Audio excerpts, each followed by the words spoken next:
What's going on, everybody? I'm Jory Goodman, the Time Teller. So guys, today we're doing another list of things.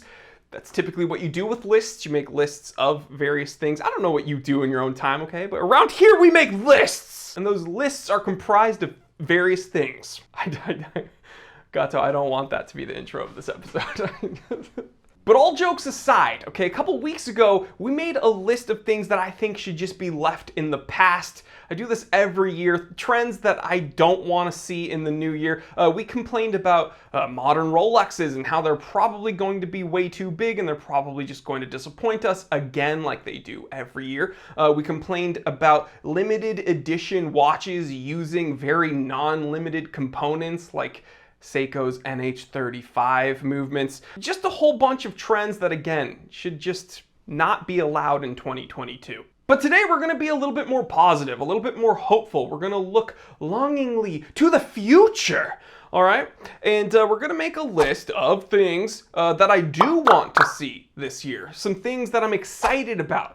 You know, they might be a little bit pie in the sky. They might be a little bit far-fetched, but hey, we can dream, damn it. Now, real quick, if you're a fan of wristwatches but you don't take anything that seriously, please consider subscribing because we are the laughing stock sociopaths, the bad boys, the cool guys of the watch world, and I would love to see you join us. Also, I want you to find the like button and give it a nice cup of joe, a nice cup of black coffee, but instead of coffee, make sure it's motor oil.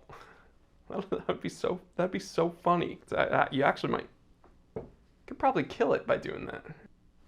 Where? It is 5:10 p.m. Let's get down to business.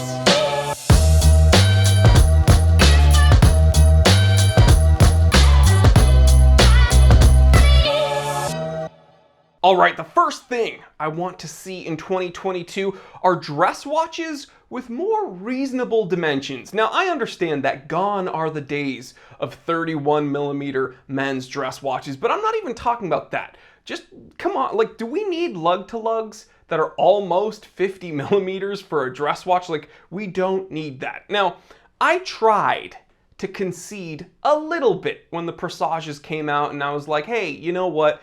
I get that these are kind of a bit too thick to slide under most dress cuffs, but they're still pretty elegant and they're still really nice, and I do really enjoy them as dress watches. That's why I own like 3 of them. But the truth is, they're still bigger than they have to be. So guys, in 2022, let's try to will it into existence some more reasonably sized. I just want, you know. That's right. I didn't even want to say it, okay? But that is the perfect dress watch, and that's how all dress watches should be.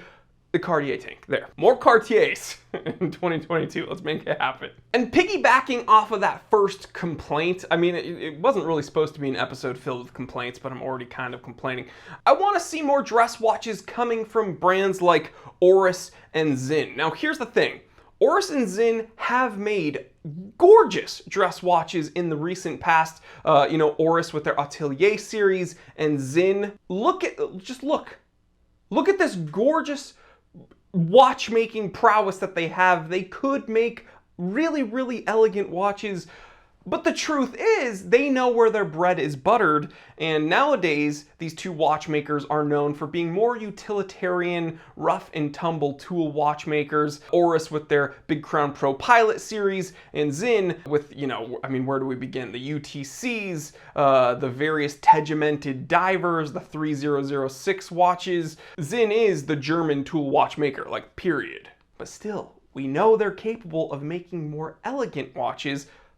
Let's see them maybe produce more of those. That's what I'm excited about. The next thing I would love to see in 2022, I understand also will probably never ever happen. Not in my lifetime, but hey, fingers crossed. I want to see Rolex produce a Submariner or a Daytona in titanium. Now, I've said this before in prior episodes. This is what I would really love to see. Will it ever happen? No, absolutely not. And whenever I mention that I would love to see a Submariner in titanium, and whenever I mention the fact that if they were to make a Submariner in titanium, Rolex would make more money than they knew what to do with because the wait lists would be immediately inundated and filled up for like decades. I promise you, a Daytona in titanium, a Submariner in titanium, two of their most prolific watches in something other than steel or gold, people would just go bonkers. But whenever I bring it up, someone says, well, they already have made a Submariner in titanium, the Tudor Pelagos. To that I say,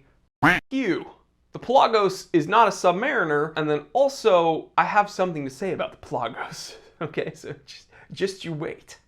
And speaking of Rolex, something I'd love to see this year is for the Cellini line to dissolve altogether. Like seriously, I'm gonna Thanos snap it and just have it disappear. I should have mentioned this in the prior episode of things I don't want to see this year, but this year I want to see it go away. If you were to ask 100 people, which is your favorite Cellini, 99 of them would say the moon phase, because that's the only Cellini anyone knows about. And then that one weirdo who would be like me, it would be like the King Midas, which is like John Wayne's old watch.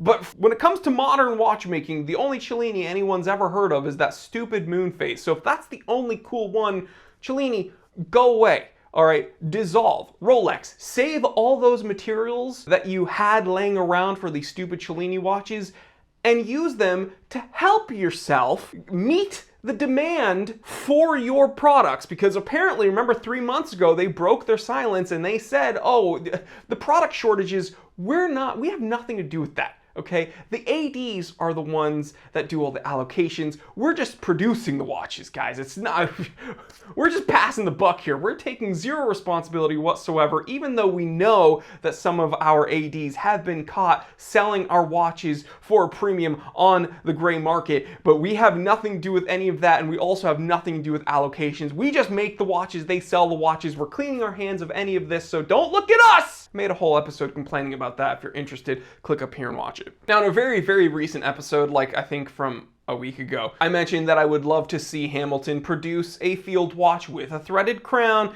and for everyone saying, oh, they don't produce field watches with threaded crowns because they have hand-wind movements, Rolex for decades utilized hand-wind movements and threaded crowns on their Oyster Precision lines, and those sold like hotcakes. They're still around today. I mean, Rolex doesn't make them today, but you can still find them today, and they don't have cross-threaded cases, they don't have messed up crowns, they're just fine. So if you think that unthreading the watch and winding it a little bit, unless you're super ham-fisted and you don't understand when a watch is fully unthreaded to then wind it and then thread it again, if you can't facilitate that, then I don't know. Like, you probably can't even tell time, which is fine because I'm the time teller. So you just leave it up to me and then you can go, ooh, Casio digital watch. I'm wearing a Casio digital watch, so I'm not making fun of you. I'm just saying, if you can't trust yourself to unthread a crown and wind it without damaging said crown, you're an idiot. Next thing I'm super hopeful for this year is something new from Creator. Guys, I'm just gonna say this. If it happens, that would be awesome. Aichi 3? Aichi? Awesome. Aichi 2? My favorite. Aichi 3? I don't even know what that would look like. It'd be awesome. Next up, probably the most controversial thing that I would say today. No, I said a few f***ed up things today, actually, now that I think about it. But this would just add to all of it. I would love to see a sports watch from Vacheron Constantin, from, Vacheron Constantin, from Patek, from AP, that isn't an integrated, angular, bezeled, luxury BS uggo. That's right. I feel like it would be a breath of fresh air to see one of these holy trinity watchmakers make a sports watch that is just like a conventional diver. That would be awesome. But no, it seems like to be part of the holy trinity, to be one of these oh so holier than thou watchmakers, your sports watch offering has to look like a carbon copy of everyone else's. It's just, yeah.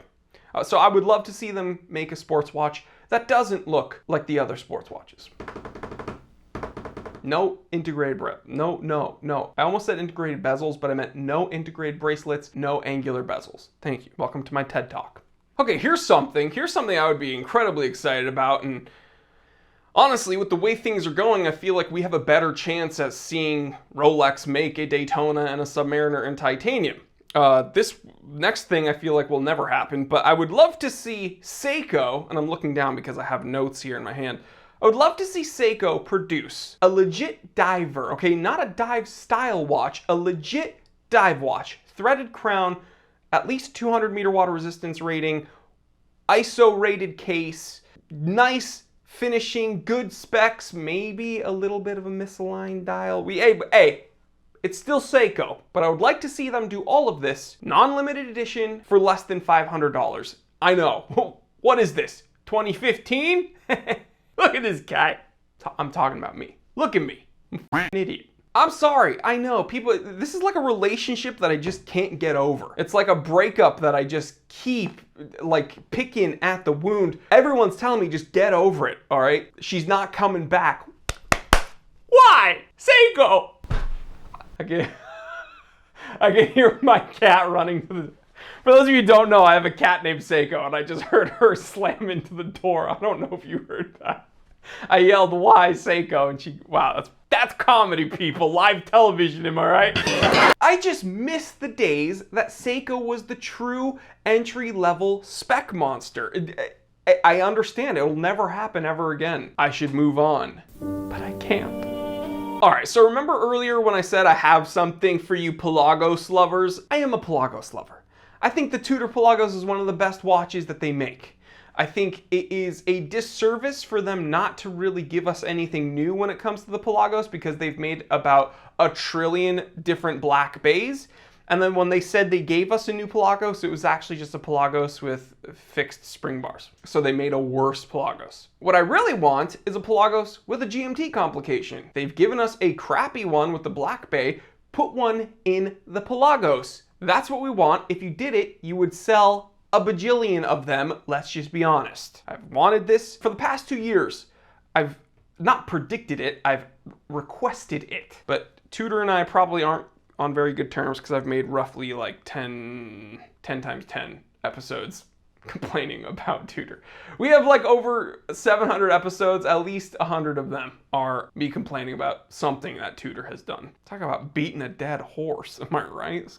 Time teller's an idiot. And last but not least, okay, just bear with me with this one. A couple years ago, I did an episode in collaboration with Casio reviewing one of their G-Shocks, obviously a G-Shock, and it had some really cool technology in it, and it was almost there. It was one of these instances where I feel like it was on the cusp of being perfect. It had a heart rate monitor, and at that time the gyms were all closed and I was doing a lot of running. I still run 1 mile a day, pat myself on the back. But this was like peak pandemic, no gyms were open where I lived, and so I was like only running, and I was running about 3 miles a day. It was crazy. And that's why if you look at my earlier episodes in comparison to that episode and then now, I'm a bit more trim. I'm a bit more, God, so jacked! But I was utilizing that G-Shock to help me with my mile times. It was keeping track, I should say, of my heart rate, and it was really, really cool. If you want to see all the things that G-Shock did, also the app that goes along with that G-Shock, watch this episode, click it. Really fun review, and again, thank you to Casio America for sponsoring me with that episode. But the issue I had with that watch, and I'm probably going to do a follow-up now that I've had the watch for like 1.5 years, is that it was just not wearable every day, okay? So also, it was only really good for tracking your heart rate when you were doing running-based activities. But as a competitive power lifter, now that the gyms are all open, I want something that's going to track me when I'm in the weight room, not just when I'm running or doing sprints or something. Like, I'm not a runner, I'm just a dude who had to run because the weight rooms were all closed. So I know what you're thinking. Get to the point. What does this have to do with this episode of things you want to see? Well, again, this is why I'm asking you to bear with me. I wear this Whoop strap on my left wrist, all right? This keeps track of my sleep cycles, of my resting heart rate, of my variable heart rate, of my respiratory rate. It keeps track of a lot of really cool metrics that help me not just when I'm running. Also, it's a very slim profile, doesn't tell time, doesn't have a screen, doesn't have anything. It's literally just a little strap. It's called a Whoop strap. I'm not trying to sell you guys on this. I don't have a link. I'm not collaborating with Whoop. I'm just saying, if Casio could make one of these heart rate fitness watches with this kind of technology, this Whoop technology, and in a smaller package that you might wear day to day, I would be all for it. The issue is with that, I believe it was the GBX, right? GBX? No, sorry, GBDH 1001. GBDH 1001.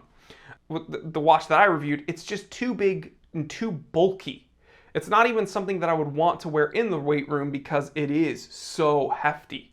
So, yeah, I would love to see a smaller heart monitor watch from G-Shock that's more wearable day to day with all this really cool comparable technology that Whoop does. And so yeah, I think that they could totally do it too. I think Casio's totally capable of doing it. I guess we have to wait and see, right? But guys, what do you think? I want you guys to chime in the comment section. Please let me know things that you would be excited to see, hopeful to see maybe from the watch world this year. Again, nowhere to go but up these last couple years. So let's hope that the trend is up and positive. And yeah, leave me the comment. I would love to hear from you. Also, guys, if you couldn't tell, we're kind of wacky here. If you don't take yourself too seriously, if you don't really take anything that seriously, and you love wristwatches, please consider subscribing because we would love to see you here at the channel. And again, go ahead, find that like button and give it a nice steamy cup of joe, some black coffee. But instead of coffee, motor oil. I probably shouldn't have done that while I was wearing a white shirt. Anything for the laugh! Alright guys, subscribe, hit the like button, hit the bell icon so you don't miss out on any of the times we upload. Please subscribe to my car channel, T3 Time to Drive. Check out my personal website, thetimetellershop.com, and I will catch you on the next one. Stay happy, stay healthy, stay blessed. I'm Jory Goodman, the Time Teller, and always remember, I didn't invent time. I just tell it.